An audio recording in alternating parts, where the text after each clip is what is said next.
beautiful fam. Welcome to the Living For You YouTube channel. It's me, Dr. Larry, and today we're back at the table. As I promised, I said I was going to be back, so I am back with another promised kept video every day. So here we are with our third video this week, and like I said before, I'm going to do a video every day. Given the circumstances of the trauma that we're going through, that we witnessed on television and on the internet, and that we're seeing all around us, I think it is imperative for people like me, coaches and psychologists and psychiatrists and people, spiritual leaders and other people, to take to the internet and to fill it with good information and fill it with knowledge and stuff, so that we know what is going on and that we're able to help people get through this moment with as little trauma and as little drama as they can. For those of you who are reoccurring and who continually come back, I love you all. You are my family. Welcome. Thank you for coming back, continually sitting with me at this table and having these discussions and enjoying ourselves and learning and growing and having fun and all kinds of stuff. That's what we're here for. And to those of you who are new, welcome. As I said before, I am Dr. Larry. You already know that. You can look down and get more information about me in the description. But just know you can see my social media if you want to reach out to me at Dr. Larry Smith on Instagram and Facebook. I'm more than happy to respond to you. Or you can leave a comment down below. You can leave some questions and some suggestions down below, and we can dialogue about this. Because my hope is that a dialogue is had, that we're able to have a conversation and a discussion and ask questions and give answers and give just our own opinions and insights as to some of the things that I talk about here. So let's grow together. You guys obviously know it's hot, Southern California. It's where we are. All we get is a fan. We don't get air conditioner here in most places, which is kind of interesting. But anyway, nevertheless, back to the topic at hand. Welcome. And I'd like to thank all of you. Make sure you new people, you are here. You're becoming family now. So go ahead and hit the subscribe button. Become a member of this family. And go ahead and hit the notification bell so that you are aware of when I drop content. Go ahead and like the videos. Go ahead and share the videos. Go ahead and leave a comment, all of that good stuff, and let's connect. And if you want to know more about me and my business, go to www.liveforyoucoaching.com. And that way we can connect, because there are some people who might need some coaching through this moment, and I have affordable coaching. So if you want to have a one-on-one, we can do it via Skype, via telephone, via person if you're local, and we can definitely get you the help and the assistance and the things that you may need to weather through this particular storm that we're going through. So anyway, all this week I've been kind of talking around what we've had going on. You guys saw the video of George Floyd's killing. You guys saw all of that information, and you see the aftermath of the rioting and the looting and all of that stuff. And I tend to look at quite a bit of social media. I tend to respond sometimes on social media to certain things I see on Facebook if I feel compelled to respond.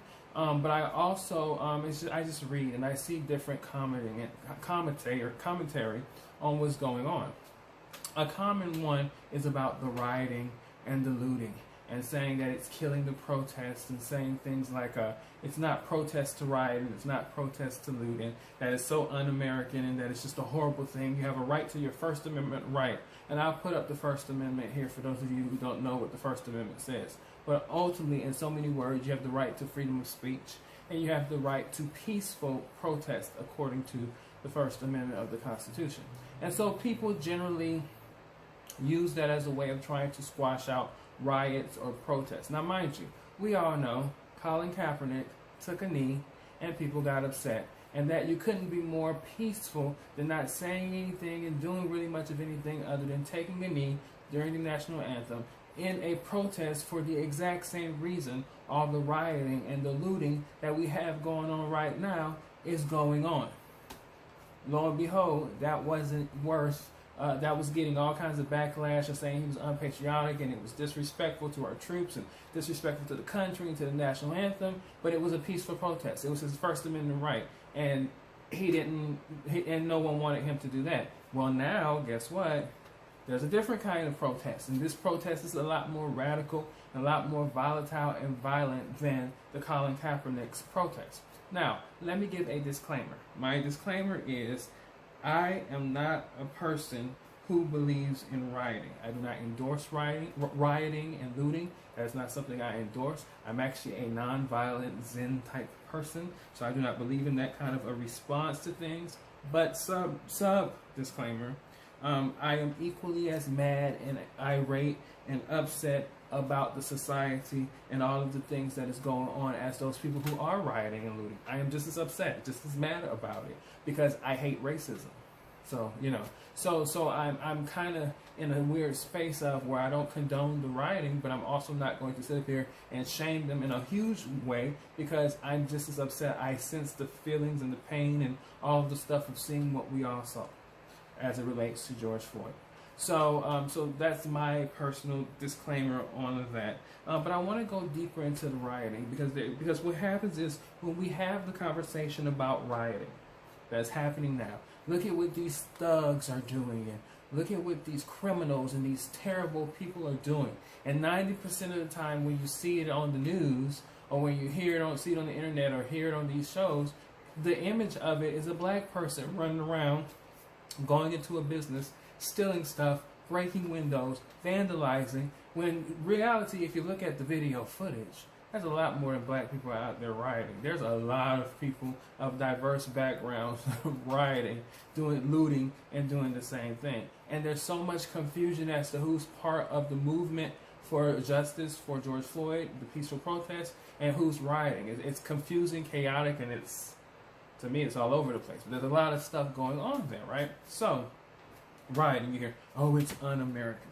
So I wanted to talk about a few riots in American history.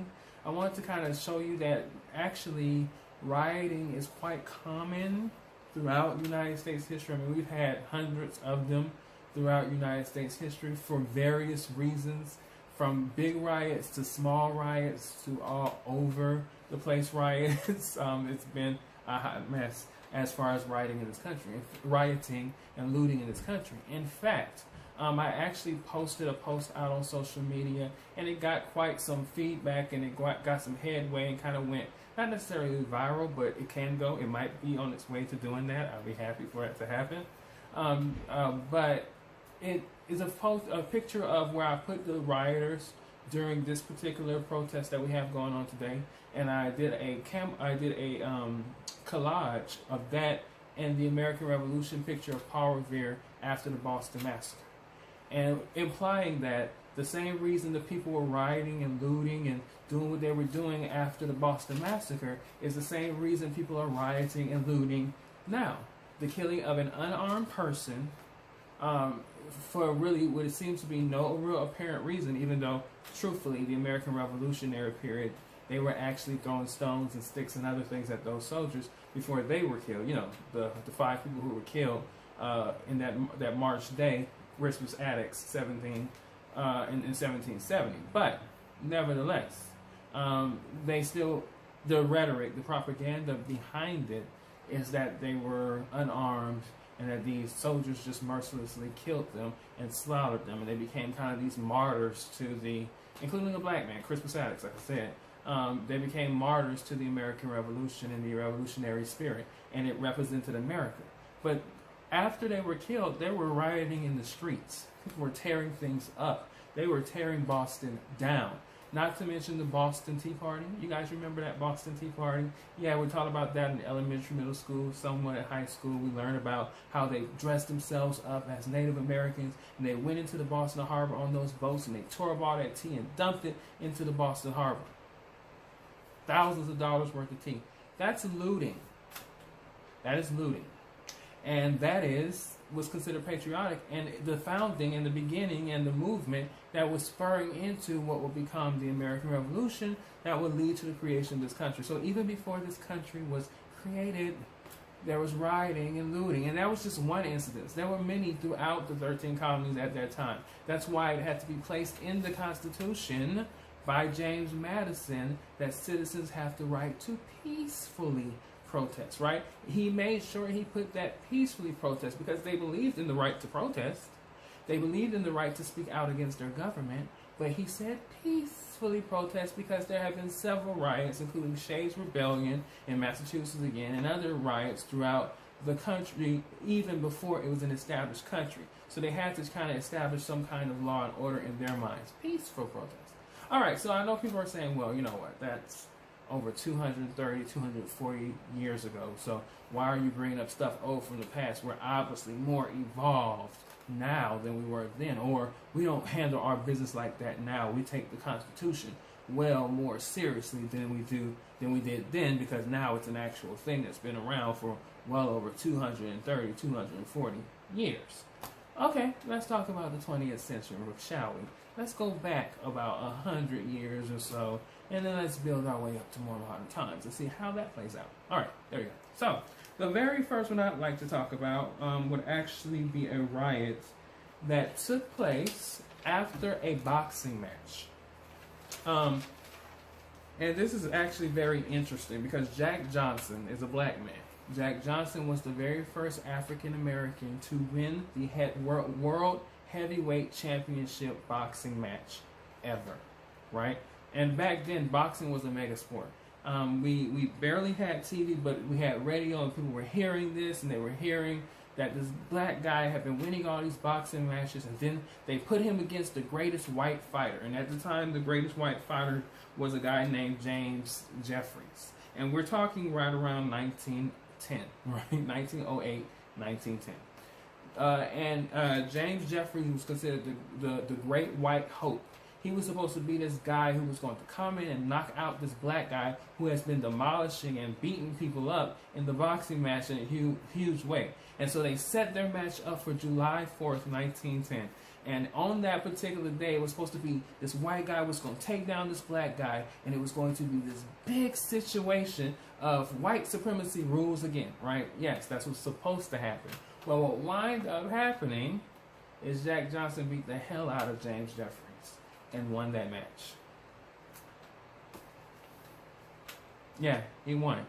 And the outcome of that felt good in the hearts of black people. And they were celebrating all over the country because this was a powerful moment for black pride, that this black man was able to take out this white man, and they were proud of it. And back then, in the 1910s, teens, that time, things were highly racialized anyway. And so there was tension anywhere amongst the races. Well, in response to Jack Johnson's defeat of James Jeffries, throughout the country, in over 50 cities, white people tore things up. White people went through cities looting, went through communities tearing up, but they took it a step even further. They started attacking black people and killing black people in response to this defeat of James Jeffries. So it wasn't just tearing down property and damaging businesses and looting homes and burning things down. It was also, I'm going to physically assault you over a dang on boxing match. Yeah, exactly.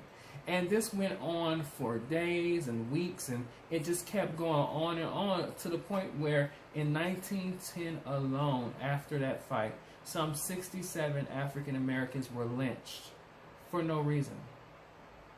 There is no motive, nothing, other than white angst and anger at James Jeffries' defeat by Jack Johnson in that boxing match.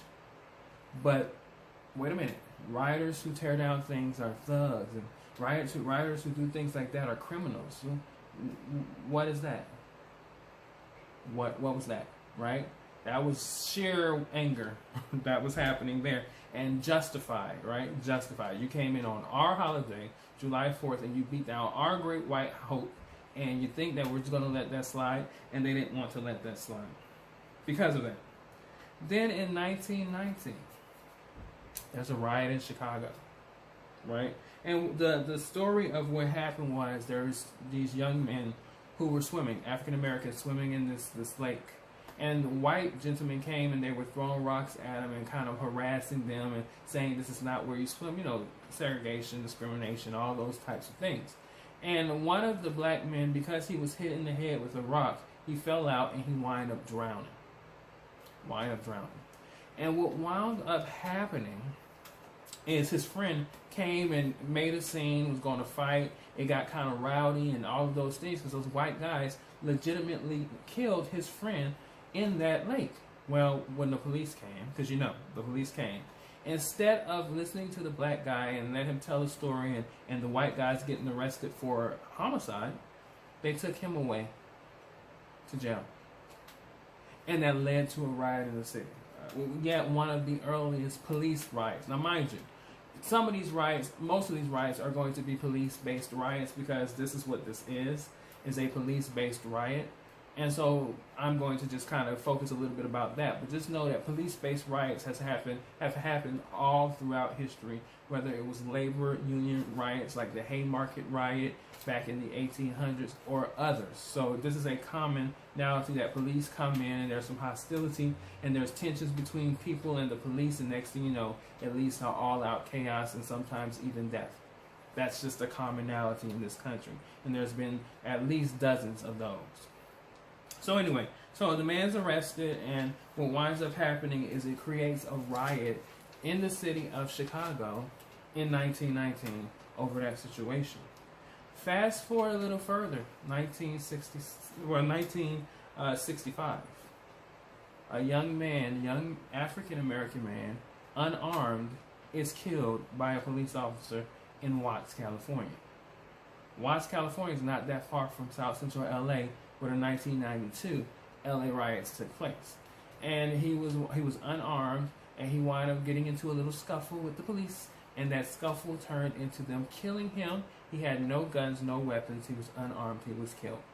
Because of that, that led to an all-out riot. African Americans went crazy and started tearing things up in the Watts area of New York, which is like a suburb outside of New York. A suburb outside of LA, I'm sorry. And so that was a riot, a police-induced, in-based riot. Fast forward to 2 years later, and you're talking about Detroit. The Detroit police went in and started harassing people, which led to a situation of somebody being killed, which turned into a riot. Another riot in this country just some 2 years later. Fast forward to 1992, you know about the LA riots, you know about the Ferguson riots, and you know about where we are now with this current riots. So from what I gather, that historically, one of the ways of protest in this country, thousands of times, have been rioting, looting, and tearing stuff up. And it hasn't just been the face of a black person doing it. It's been kind of a historical thing that's always been since the very beginning of this country's history. And we have to put that into perspective, right? We have to put that into perspective, because what winds up happening in the media is there is this sense that we're going to say this same thing is something different when someone else does it. But at the end of the day, when we cut right through the BS, as I always say, we just call a spade, and it is what it is. Rioting is rioting is rioting. And unfortunately, in these here United States, one of our ways of protest and our way of being heard is through violence. We have a notorious history of violence in this country. And so people respond to that. Now, of course, one of the things I do as a coach is I try my best to help people to not use violence as a way of answering questions and solving problems. There's other ways to deal with things than to handle it in a violent way. Reflect into yourself. Think about how it makes you feel and attack the feeling, but don't allow it to be an outside attack on something else or someone else. Violence is never the answer for me. So like I said before, earlier in my disclaimer, I'm not a rioter or a looter. I don't believe in that. That's not my way. But I feel the sentiment of anger. I also know that Colin Kaepernick had a peaceful protest, and that was pretty much treated as though he was the worst person on the planet. He wound up losing his job. No team would pick him up. People celebrated that because they felt like what he was doing was disruptive to their entertainment, right? There was a place for that, for rioting, and then there was a place for protest, and then there was a place for football. And this is football, and that doesn't belong in this sphere. Dictating his protests, when no one dictates protests that we've seen before that other people have done.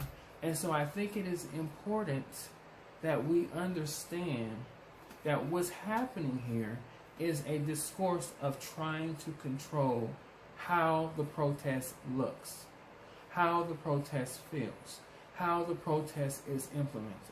And like I said before, I don't support rioting and the violence, but at the end of the day, when someone is mad, you cannot tell someone mad at you for your behavior how they should respond to you and how they should retaliate towards you.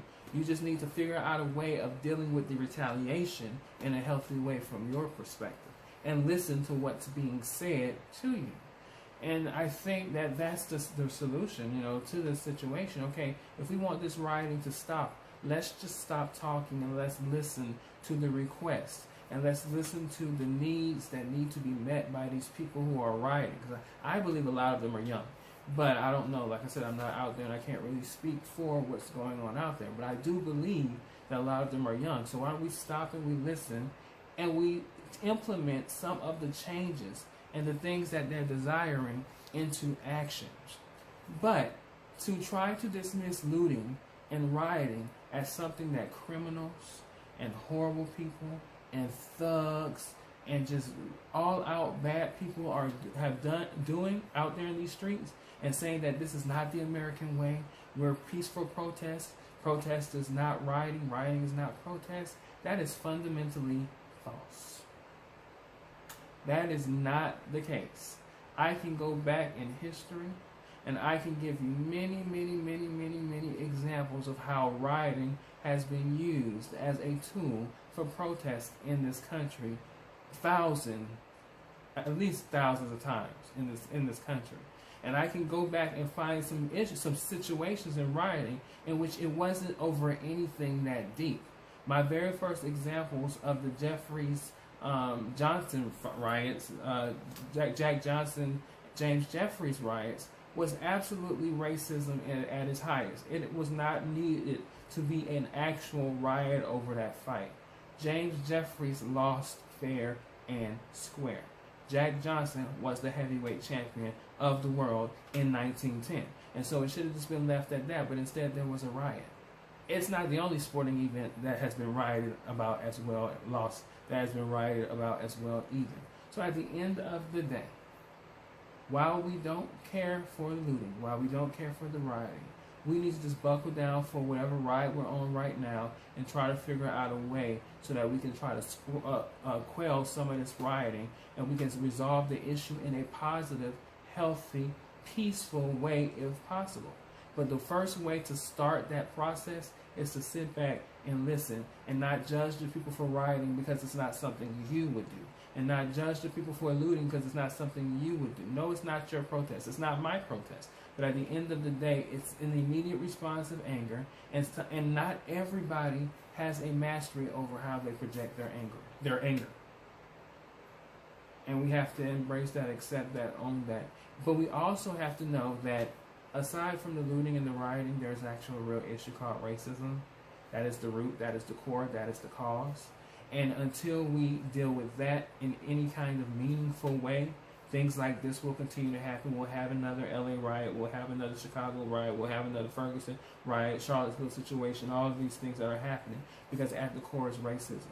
And that is what we have to face. That is a word, it's almost like racism is a bad word, a four-letter word, because nobody actually wants to say it or even dive into it. No, you're not dealing with anything graphic, you're dealing with racism. Call it what it is, and let's try to turn this out of this country so that we can move forward and live in a healthy way. That's it, right? I ain't got no more to say about it. I wanted to give you guys some introspect about rioting and how it's kind of the American way in so many ways.